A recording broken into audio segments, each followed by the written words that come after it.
Hey guys, what is going on? My name is Tamara and welcome to my channel. Today I would love to talk about series Inside Number 9, written by Steve Pemberton and Reese Shearsmith, and it's really good. So it's comedy horror anthology series on BBC.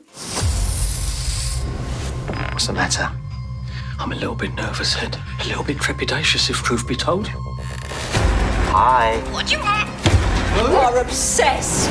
Absolutely insane. Do either of you like thrillers? Not really. I'm really glad you came. And not a lot of people know about it. So it is very popular in the UK, where it was filmed, where it was written, in China. Also, it is known in Australia, Spain, France. I had to go on Reddit for this because I just recently joined Reddit community Inside Number 9, and they're really friendly. It's really good community. Like, I just love Reddit. Inside Number 9, really good. So because people love horror and I love horror, I love twists at the end, which is what this show is about. There is a slow build up throughout all the episodes. Each episode is different, and there's a major twist at the end, sometimes 2 or 3. And it's a lot like Twilight Zone, it's a lot like Black Mirror, Tales of the Unknown, Hammer House of Horrors, and these shows inspired those writers who wrote Inside Number 9. I recently followed both of those writers on somewhat of a Twitter, except it's not. It's better, it's much friendlier community, and I actually bought a ticket to see Inside Number 9 Stage Fright play in London at one of the West End theaters.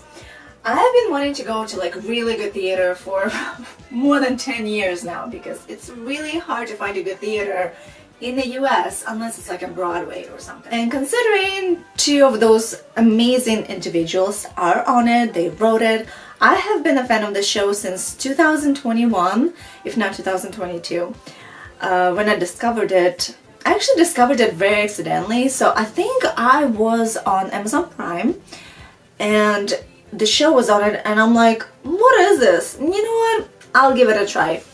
Since the very first episode, and especially after the second one, I'm like, oh my God, this is good. This is very well written. You know, writers in general, they do not get as much recognition as actors. So in this case, it works out because both of those writers are actors in those series. And it's like, I remember reading, I think it was Reese Shearsmith who said, we didn't audition for a lot of things, or we didn't get the parts, so we decided to write parts for ourselves.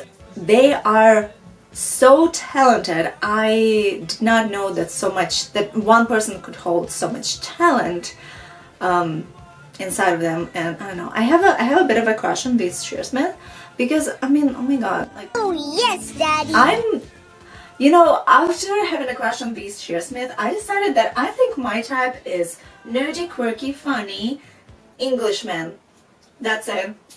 Very rarely I would like an American guy like Josh Hartnett. He's really cute, he is very well spoken, and I like him. I think another topic, but I think it's very important to have a celebrity crush. For example, with me, having a crush on Reese Shearsmith inspired me to write for a few days horror stories, a genre I'm not particularly, I don't particularly write it, but it really, he really inspired me. His work inspired me to write a horror genre with a twist at the end. And of course, start reading scripts, start finding out more about acting, because he's a theater actor and a TV actor, and he sings, he dances, he writes, he's also a magician, and it's like I just want to eat his brains and get all that talent into me. I want to be as talented as this person. But yeah, I think having celebrity crushes is important because you don't know how they're gonna inspire you.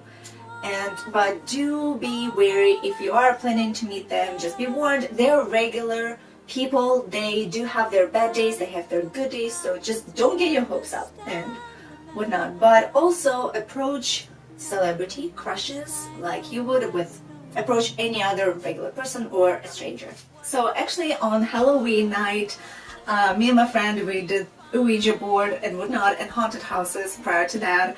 And I could not sleep. I was paranoid. I'm like, what is going on? Or why do I feel like this? And I was high on Adderall. I took a lot of Adderall that night. So because of that, I'm like, I could not sleep. I, started watching Inside Number 9. I started rewatching it because Inside Number 9 is the type of show that you could watch all over again and pick up something new. For example, in season 5, episode 6, the stakeout, the episode is about cops doing a stakeout. It turns out, and there's hints in the episode, where in actuality it's about vampires. And even in the title there's a hint, stake out. So, and it's writing like that kind of just gets you. And also they did a special episode called Deadline, and where they tricked the entire nation along with other countries who were watching the show into thinking there is something wrong with the BBC channel. And it was a live episode, so there was a lot of rehearsals for it. And the fact is they tricked the entire nation thinking something is wrong, that there is a ghost inside of BBC studios. And it turns out it's just an episode of Inside Number 9. Those of you who do watch British television, like me, will recognize a lot of actors because there's guest stars, then there's supporting actors, and it's like England does not have enough actors. They all know each other, and I think it's pretty cool. It's like a close community, and yeah, everybody knows one another, which you can't really say that in America, in Hollywood, because it's like every new celebrity is getting discovered daily. So, but yeah, I don't know. I like English actors better because they're more trained in theater. They're, they don't get discovered by accident. They actually been trained to become actors all their lives, most of their lives. And yeah, they're classically trained. That's why so many English actors are getting thrown into American movies. If you are already a fan of the show, I recommend buying the scripts for Inside Number 9 seasons 1 to 3 and so on and so forth. And the fact is the show ended with season 9, even though they wanted to stop at season 5. I think it's pretty cool, and the last season was really good. I wish they kept doing it because in each season there's only 6 episodes, which is very sad. But it is what it is. All good things have come to an end. For those of you who have seen the show, who have read the scripts, I highly recommend buying this book. It's The Insider's Guide to Inside Number 9. And yeah, it talks about like literally behind the scenes, how they wrote the episode, what inspired them. In one of the episodes, Diddly Diddly Dumpling, it's about a man who found this random black shoe with number 9 on it, and at the end it turns out the way that this lost shoe was so important to him because he had twins, one of them died, so he wanted to, find the other shoe, and, the man is crazy, but crazy with grief, and it's just, yeah. Behind the scenes stuff, the actors, who they worked with, it's really good. Yeah, seriously. Written by Meg Salisbury. Yeah, I just wanted to talk about Inside Number 9 because it's really good. I would highly recommend watching it. Horror genre is popular in itself, especially with the Terrifier 3 coming out very recently. Hereditary, Midsommar, all of those horror movies and whatnot. Yeah, Inside Number 9. Make sure to watch it. Make sure to buy the tickets for the play in London at the West End Theatres. And yeah, thank you so much for watching. I will talk to you guys next time.